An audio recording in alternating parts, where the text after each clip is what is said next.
In seventh grade, I got C's and D's in school, and my parents were yanked into the administration office and basically told that Joe's an underachiever. And initially, they were going to put me in a talented and gifted program, but it turned out I wasn't talented or gifted. Instead, they enrolled me in a Catholic school where the nuns and the brothers, the teachers, had their thumb on me. And immediately when somebody had their thumb on me, by the way, grades went to A's. Immediately. Shocking how that was. No way to get lost in the crowd that way. But as part of that, going to Catholic schools, I felt lucky because I attended religion class. And that's where I got my first real view of the huge number of religions, different thought processes around the world. I also got this chance to dig into the logic of the Bible and to decide whether I was a believer or not. And trust me, by the way, this isn't a religious or anti-religious rant. I'm headed someplace totally different. Brother Jim, one of my best teachers, led us along this logical path of believing. And then one day, we're almost there. We've just about got it. And he stops. And he says, that's it. And all of us in the class, we're thinking, what? Whoa, wait. And he said, that's it. At some point, you have what's called the leap of faith. Either you believe it or you don't. There's tons of data. And here's the data. Here's the writing. Here's the stuff. We're going to get you almost there. And then you got to decide what you believe. It doesn't just work in high school religion class either. It also comes into play when we're talking about your money.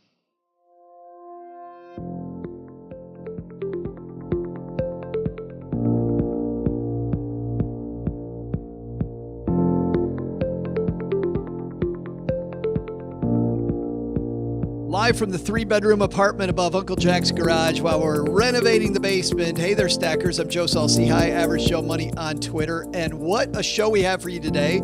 This is the show where 3 days a week we rip not one, but 2 headlines from the current press. We not only read them like they do on some podcasts, just read them nicely so you can fall asleep. We don't do that. We read the piece, then we talk about what that has to do with you and your money. And then, as if that's not enough, we take both those headlines and combine them into what we call the big idea to send you on your way with.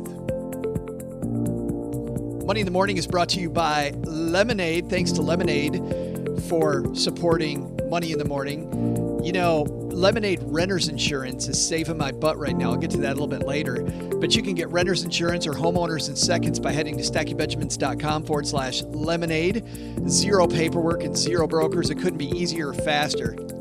I just did it. We're going to talk about that. 90 seconds is no joke. No lie. And the savings that I got personally, we'll talk about that too later on. But stackingbenjamins.com/lemonade. 90 seconds, you're going to be happy that you followed that link. All right. Speaking of happy, I'm happy we got a great show for you today. So, Laura, why don't you get us kicked off? And now, your first Money in the Morning headline. Oh, our first headline is what my friend Jason calls a dumpster fire, right? This is the most public dumpster fire in our closed Facebook group. It's probably the most talked about thing. And let's dive into it. This is from Business Insider and is written by Graham Rapier. Thousands of investors got creamed trying to snatch cheap shares of MoviePass's parent company during its epic meltdown. Yeah, MoviePass. MoviePass has been fun, hasn't it? MoviePass was such a fun ride for me. And yet, it wasn't so fun for a lot of people. Just absolutely ugly as we dive into this. Let's do it. As shares of Helios and Matheson Analytics, the parent company of MoviePass, plunged towards zero this summer, investors on the free trading app Robinhood kept piling into the stock. Facing a crunch for cash in July with its share price already below $1 and at risk of being delisted from the NASDAQ stock exchange, Helios, which trades with the ticker HMNY, pulled a Hail Mary. With approval from shareholders at a specially called meeting, management executed a reverse stock split, condensing every every 250 shares owned by investors into one. At the time of the reverse split, about 23,000 investors held on the stock in Robinhood, weekly data compiled by Business Insider shows, but shares started crashing before markets could even open on the day of the split. That didn't faze investors on Robinhood. Throughout the decline, they were still piling into the stock, according to weekly data compiled by Business Insider. By the time the stock's value was back down to pennies in August, more than 73,000 investors owned the stock on the app. Robinhood put an end to the madness last Monday when it stopped allowing new purchases of HMNY. Holders could still sell their shares, but no new investment could be made into the stock there. It's unclear when exactly those tens of thousands of investors bought the stock, but without any significant upticks in its price throughout the decline, there's a slim chance for them to have made a profit. Robinhood isn't the only place where investors lost money. Business Insider's Nathan McAlone, easy for me to say, spoke of the retiree who described losing more than $100,000 betting on Helios when analysts on E-Trade rated the stock a buy. E-Trade has not discontinued the stock. As for comment, Robinhood pointed Business Insider to an email it sent to customers about its ending of new purchases. Quote, "In order to protect our customers from the risks associated with some low-price stocks, we removed the buy option for stocks like HMNY that consistently trade under 10 cents, the email said. Shares of Helios are now down almost 100% from their all-time high in October, shortly after the firm acquired MoviePass. Adjusted for the reverse split, shares were worth $8,225 at the peak. Stock's now worth 3 cents. And by the way, there's going to be, because we're recording a little bit ahead because of a vacation I'm taking, your results may vary. This stock may be someplace else. You know, there's a few things that I want to explain here about your money, because there's a lot going on here, kids. There's a ton. But let's start off with Robinhood. What the heck is Robinhood? Robinhood is an app that you can load onto your phone, and you can buy and sell stocks for free. No charge at all. Not sure if that's a good thing or a bad thing, by the way.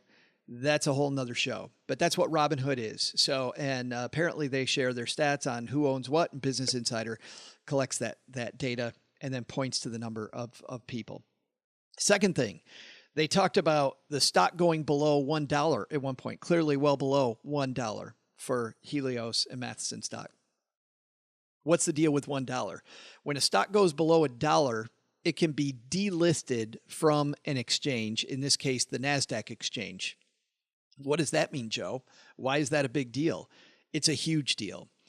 The exchange is the place where these shares get traded back and forth. And when a stock is on a platform like NASDAQ, it makes it very easy to complete those trades. And because of that, different investors will only invest in stocks that trade on these exchanges. Once a stock gets delisted, all those shares then get sent back to the broker. I mean, you could think about it as they load up the trucks. No thanks. You can't participate. You're too small. And they send the shares back to the broker. The broker, obviously there's no truck, right? This is just an analogy, but the truck gets unloaded at the brokers. The broker now takes those shares. And whenever you call in to get the stock, the brokerage office is now handling it. That's something called the pink sheets. And the pink sheets are these sheets that historically were pink that list all these stocks, most of them what are called penny stocks. And they're called pennies because they trade not for dollars, but for pennies. A penny stock isn't necessarily $1, or isn't necessarily 1 penny. It can be 80 pennies. It can be 40 pennies. So that's penny stocks. Here's the big problem with the pink sheets that everyone who's a pro knows. It is super easy for market manipulators. If you've ever watched a movie like Boiler Room, if you haven't watched a movie like Boiler Room, go watch Boiler Room. It's easy for market manipulators to manipulate those markets. It's illegal, but it is way, way, way easier. And I'm a guy, by the way, earlier in my career, back during my financial planning career, there was a period where I thought I was Joe stock trader, thought I knew everything, got involved in a couple of these because I got some phone call tips. Turns out that Joe got called by some Boiler Room people, and I was part of what's called a pump and dump scheme. And what a pump and dump scheme is is where a brokerage firm or brokerage firms will call a bunch of people, have them buy these stocks. And because they're really cheap, 3 cents, whatever, it's pretty easy to move that stock. Move it up to a dime. Doesn't sound like a lot, does it? 3 cents to a dime. Think about this. You just more than tripled the value of that stock. So the broker puts in their own money, and then they pump the stock up by having a lot of other people buy it, get it up to 9 or 10 cents, get their shares out, and they're gone. Lots of problems there. Problem number one, there's a rule called front running. Pumping up schemes because of front running is illegal. Front running is when a broker will buy for them first and then they'll trade for their client's account afterwards. Can't do that. Brokers actually have very specific rules where if they're going to buy in client accounts, they get all their clients in first and then they get to follow. That's to protect everybody. So you've got all that going on. All those are still not the point. But I thought it's important because I've dealt with this stuff before and a lot of people haven't, to explain really why all these things are important. Actually, there's one more here, isn't there? There's a reverse stock split. So the reason why MoviePass, why their parent company wanted to have a reverse stock split is because that dollars you can see is pretty important. You want to stay above it. And the stock's screaming down below $1. They call a meeting and they do a reverse stock split. Now, what a stock split does is it takes shares and it doubles the number of shares. Maybe it triples the number of shares. It depends on what the company's doing. But a stock split, let's just say it's going to take 1 share and make them 2. A lot of the time, stock splits happen because shares are doing really well and they get expensive. The perception is, by the way, to an average investor, they're expensive. And because of the way people trade now, you don't see as many stock splits as you used to. When a lot of people just traded retail shares, doesn't happen as nearly as much anymore. And now you can also buy fractional shares a lot of the time. But when the share price really mattered and those commissions were high, you'd want to buy 100 or 200. Well, think about a stock that's trading at $300 a share, and you're going to go in and buy 100 of them, or it's trading at $1,000 a share. Doesn't matter with places like Robinhood nearly as much anymore. You'll just buy 1 share, big deal, or buy a fractional share on some places. You can do that at places like M1 Finance, as an example, buy fractional shares. So, but back in the day, that mattered. So if a stock got up to, let's say, just theoretically, get up to 100, they do a stock split. Now you don't own 1 at 100, you own 2 shares at 50. And investors, by the way, when they don't know what's going on, they go, oh, my stock split, so I've got double the number of shares? Yes, but it doesn't mean you have more money. You've double numbered of shares at half the price. The cool news is, back in the day, I haven't seen any recent data on this, by the way, but it used to be when there was a stock split, a stock for a little while would accelerate on that excitement, on that happiness. Haven't seen data probably in 8 or 9 years on that, so I really can't say if that's still the case. I would doubt if it's the case as much as it used to be for the reasons we already talked about, because it's so easy to just buy the single share fractional shares. So what's a reverse stock split? A reverse stock split is when a company's going in the trash. Things are going horribly and they need to prop that stock price up. So forget about owning a share. If you own 250 shares, in this case, you now own 1. And so instead of 250, you're going to own 1, and that's going to zoom that price back up above 1 so that they can stay on the NASDAQ exchange. That's what that was meant to do. The bad news was they split 250 for 1. Imagine that.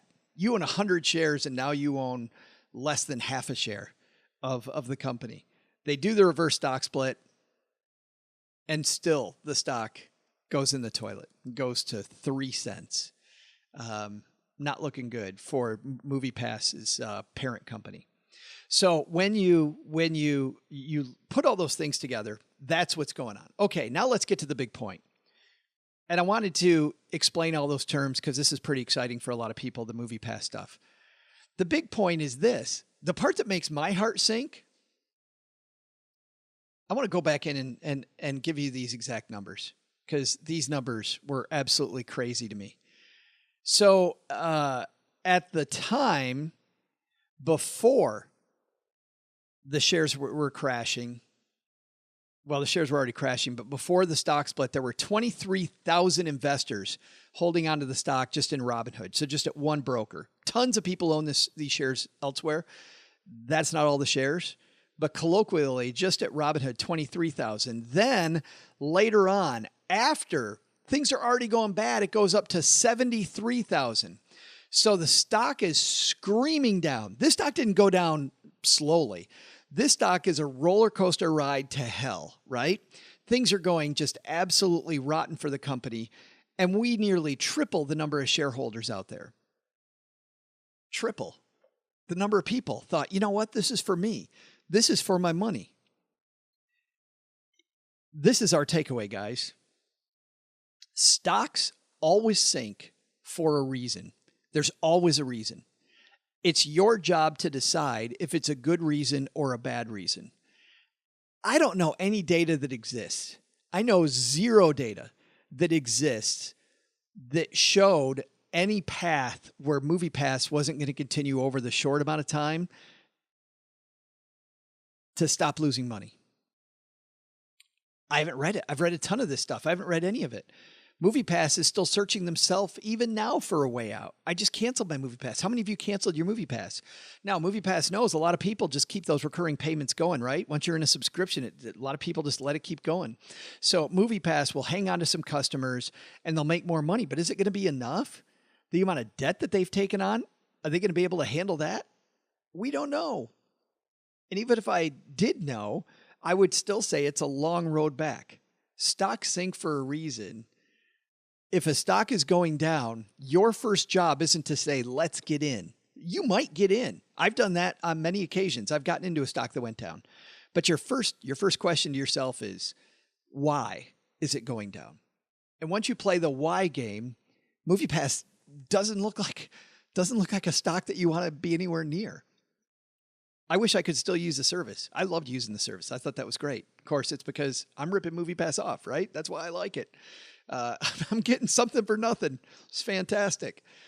But if I'm a shareholder, I still haven't seen any data that makes me excited about this stock. All right, that's our first headline today. Let's say hi to our chattery group in the basement. We've got Eric here. He said he just canceled his MoviePass also, said he couldn't handle the 8th change of service agreement. Eric, it wasn't just 8 changes. It was 8 changes in about, 6 days? I was getting an email. I'm getting an email every other day from MoviePass. Hey, we just had in our meeting, we decided we got to do something different. I'll tell you the part that bothered me. I have very specific times I can go to see movies. I was okay with them limiting the supply to certain movies. I didn't like the fact that every day I had to turn it on and decide what times the MoviePass was going to work and when it wasn't going to work. If I knew that MoviePass would work at the time that I was going to go see a movie every week, I could wait on those first run movies until they became available and go see some of the older ones. I would have done that. And at 3 a week, I still would have made some money. Or 3 a week, 3 a month, 3 movies a month, I still would have made some money. So I would have kept my MoviePass. That was the reason I got out, but other people have different reasons they got out. Derek's here. Alexander's here all the way from Derek's I think in that horrible town in Michigan, the one that we don't like to talk about. I don't know if Derek's actually there. I think Derek went there, which is horrible, but we still like him, which shows what a nice person I am. And then Alexander is here all the way from Germany. I'm on my way to go see your beautiful country, Alexander, here coming up. Kimberly from the Pasta Plants here. Maureen is here. Hey, Maureen. Sandy from Yes, I Am Cheap is hanging out with us. Ron is here from the Bay Area. Justin's here from Bavaria. Hopefully, Justin, we got to get together when we're there. Hopefully in Würzburg. I think that's not that far from you. So hopefully we can do that. And Eric said he recommends the Weisswurst. Weisswurst? I can't wait. Alexander says any kind of sausage and traditional food plus beer. I love this Bavarian talk before I go. I'm so excited. Dave is here. Dave, who play tested Ticket to Ride. He said, but one of my favorite games. Dave said a few years back, I read the Bible cover to cover in 3 different translations. Wow, that's amazing. Derek chimes in on MoviePass and says MoviePass innovated, didn't have the cash to keep it going. Big chains copied them with cash in pockets, forcing into innovating. Personally, I'm not giving into the big chains until I have to. That's funny, Derek. I'm with you there. You know, Cinemark came out with their own plan, and it sucks. And don't get me wrong, unless you're treating the concession stand like a buffet, and in that case, you're only minorly getting ripped off every time that you buy your popcorn and your drink for $67 instead of $90. Like that's a great deal. Colin is here. Hey, Colin. Colin says, I use Robinhood due to free trading as I only have a small amount available for buying individual stocks. Yes, I have a separate retirement portfolio. Paying commission for buying 1 to 5 shares of a stock is a lot. That being said, you have to go in eyes wide up that other resources are needed to do research, as Robinhood doesn't have that capability. Great point, Colin. And I'm glad you brought that up.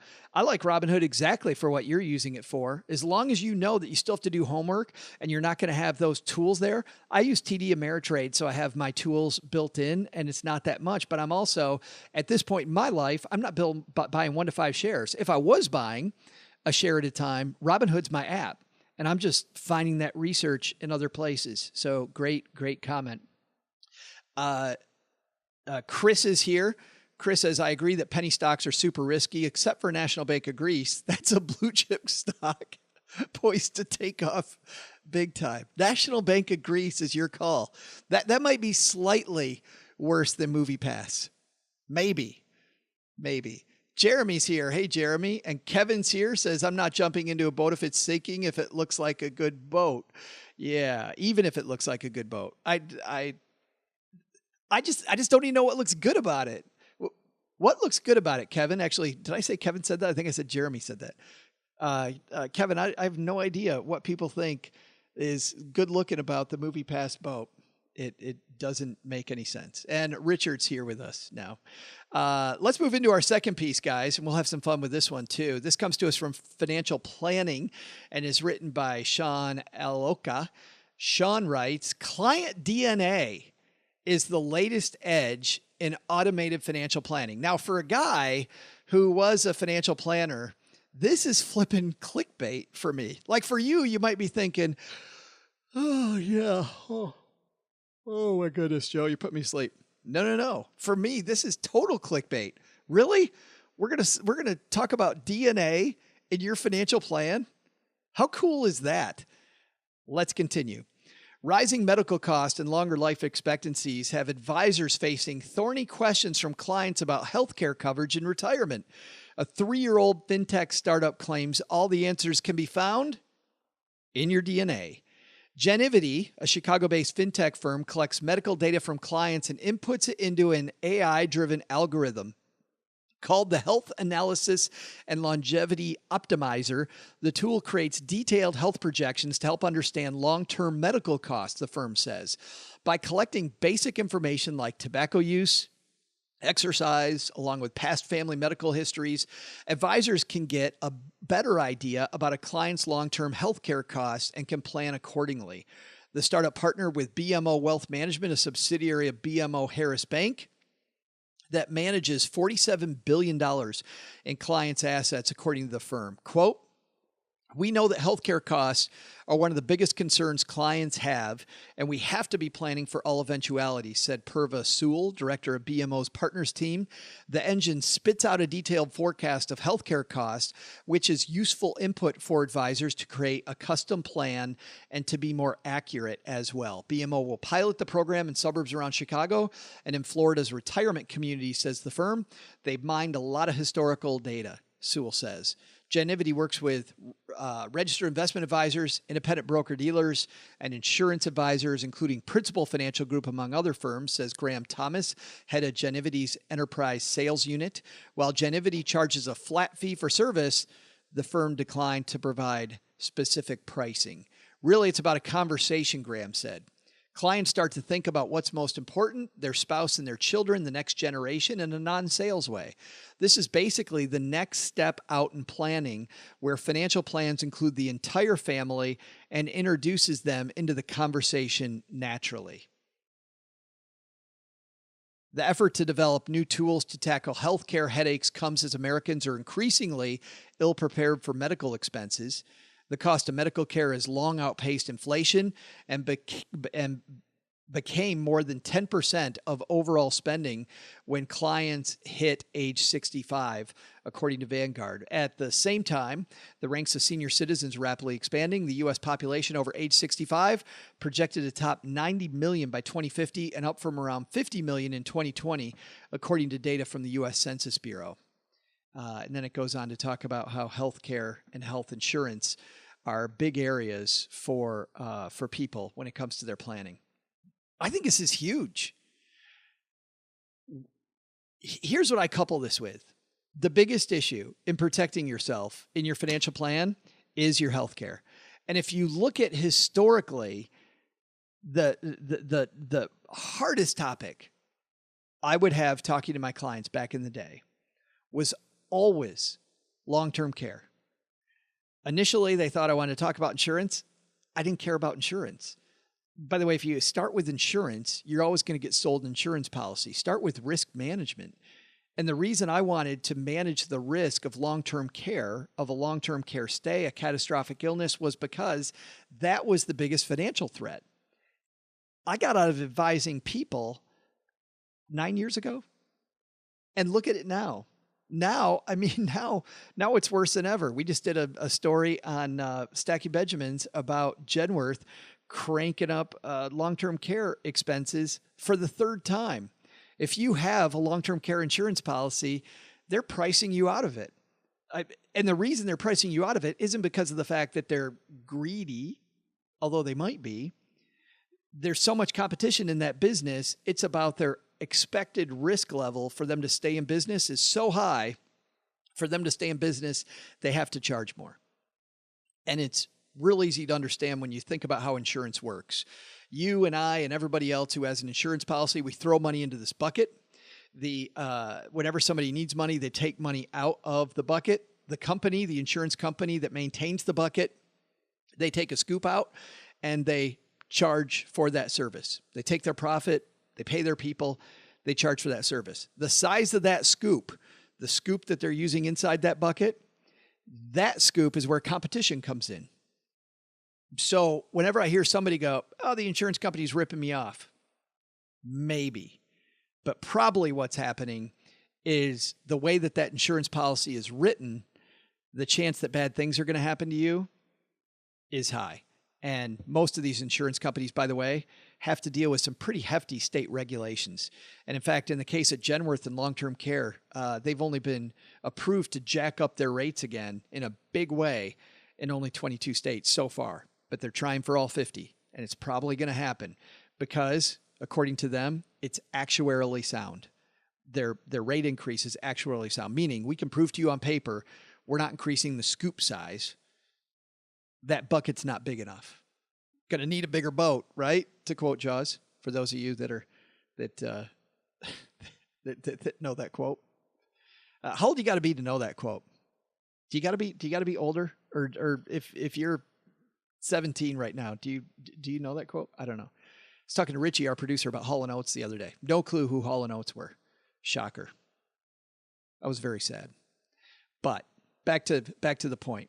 So when we look at the latest edge in financial planning being DNA, why is that so important? I think it's cool because when you look at the chance of a long-term care stay, it's 1 in 3. But the problem is we don't know you, right? What if you can take those odds and make those odds more reflect you and your family? That's pretty exciting. I think it's awesome if I can say, listen, for me, it's not 1 in 3. For me, it's 1 in 6. If I know more what my chance is, I can do a better job of protecting myself. If for me, it's, oh yeah, dude, that's happening. You're either going to die of a heart attack or you're going to have a long-term care stay. Well, then certainly me buying the insurance right now might be my best option. But if it goes to 1 in 6, 1 in 7, more likely that I might build the cash reserve, self-insure, sit some money aside that I'm never going to spend on other stuff just to protect myself instead. Pretty cool. Love where that's going. Can't wait to see what comes of it. Once again, good stuff out of the fintech community. Fintech is so amazingly exciting right now. The number one place, by the way, where Silicon Valley's going right now with their money, fintech. Easy. Financial technology is great. All right, in just a second, we're going to do the big idea, and that's where we take these two headlines, we put these two together and say, how do we take DNA in your financial plan and MoviePass blowing up, big dumpster fire there? How do we take these two things and put them together for one big idea? We're going to get to that here in just a moment. But first, let's talk a little bit. I talked about this a little bit earlier with regard to our sponsor, Lemonade. StackingBenjamins.com/lemonade. Nobody loves their insurance company. I actually tend to, says my script here about Lemonade. I'll tell you this. I don't love my insurance company, but since I've lived in Texarkana, I usually work from referrals. And so I was referred to a very quality local firm, and I won't give the name, that could handle our homeowners insurance. And it actually went great. I still shopped it, but I like having the agent. I like having the person here locally. We did a story here, though, that didn't really work out that great in my favor. I was a little disappointed when we had a big homeowners claim after our house got broken into. When we went to Chicago to a conference a couple of years ago. I was very disappointed, actually, in how unhelpful my local agent was. But besides that, like having the person. Besides the one reason I have the agent, I really like having the agent. That sounds stupid.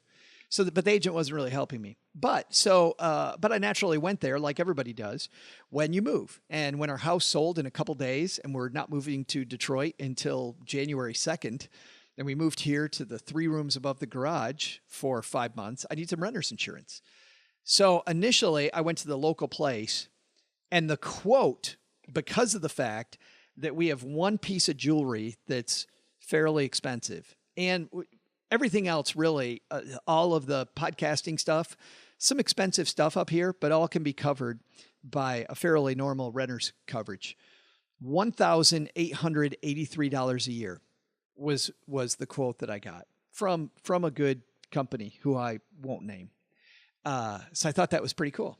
I'm like, all right, sounds like a lot of money. Then I went to Lemonade. The process on the phone, getting this back and forth with Linda, our agent locally, probably 20 minutes. Lots of stuff, lots of forms back and forth, all kinds of craziness. Lemonade, I go in. The script I've been reading to you says it's 90 seconds. It was 90 seconds. I had to put in the stuff about the ring. They had me click a button, and then we're going to have to do a little bit of legwork around the ring. But besides that, unbelievably easy and actually fun. Some of the wording that they used, very well written site. We get to the end. You ready for this? So $1,883. I go to Lemonade, $60 a month, including the expensive ring. $60 a month, not cheap. Renters insurance, by the way, starts at $5 a month at Lemonade. So I didn't reach that, but think about that: $720 versus $1,883. StackingBenjamins.com/lemonade. If you decide to use it too, if the way that Lemonade pays us is if you use it and you use our link, they give us a thank you for sending you their way. And I like having that referral, but thanks to everybody who has used our link when they've used Lemonade for their homeowners, their renters insurance. But seriously, if you've got 90 seconds to see if you're making money like I'm making it, maybe you're not. It doesn't always work, but certainly did here. All right, let's talk about these pieces, shall we? Because we're on the home stretch now, guys. This is the part of the show that we call the big idea. And we started off with MoviePass. The parent company shareholders were decimated. We went over a lot of terms and why they're important and what MoviePass did and with their reverse stock split, why that was important. And then our takeaway was stocks sink for a reason. And then we talked about the latest edge in financial planning being adding DNA so that we can talk about our healthcare cost in retirement.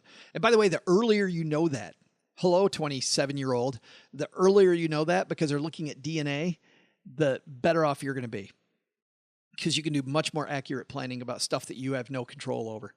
You know, the smoking, the exercise, those things, you definitely have control. But your DNA, no such luck. Go slap your mama. or not. If I did that to mom, that wouldn't go well. And the point there was longevity is becoming the issue. You look at what's going on with long-term care, look at what's going on with annuities, look at what's going on with planning, the 4% rule, total lie. Everybody's talking longevity. But I think the big takeaway here is this. People piling into MoviePass. And why didn't I like that? I didn't like that because there's no data that says that MoviePass is a great buy. Stocks go down for a reason. There's no data. If you just go look at the data, you're not going to put your money there. You're not even going to buy 10 shares. You're not going to buy 2 shares.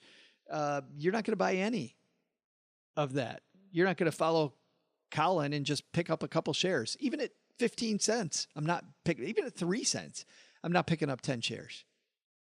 There's no reason to waste my money. And then the second piece, client DNA. What does the client DNA do? Client DNA gives you more data. And my point is this, is that much like I started off talking about this idea of belief, a lot of people believe things and they have no data. And then they jump on Facebook and all they do is tell me all day about how they're right. And you and I know that they're so misguided because they haven't read anything. They have no facts and a ton of beliefs and a big mouth, and they go out and chat and chat and chat. And I'm not even worried about that. I'm worried about when you do that with your money. If you do that with your money, MoviePass, look at that, it's through the floor. I'm going to put $100,000 in it, like the guy in the article. That's your own fault. The dude's a retiree too. A retiree burned $100,000 on MoviePass. Did you ever think about looking at any data? I hate to be cynical, but data is your friend. And that's our big takeaway today. Start with the data. Learn as much as you can. And don't get me wrong, at some point, it's going to come down to a leap of faith, what you do. But taking the leap of faith with a bunch of data and a lot of different perspectives versus just, I ate a cheeseburger and decided it's all about cheese. Not so much. That's going to do it for today. Hey, thanks, everybody. Thanks, everybody, hanging out on Facebook with us today. That was a lot of fun. Thanks to you listening at home. Go stack some Benjamins. We'll see you back here next time at Money in the Morning.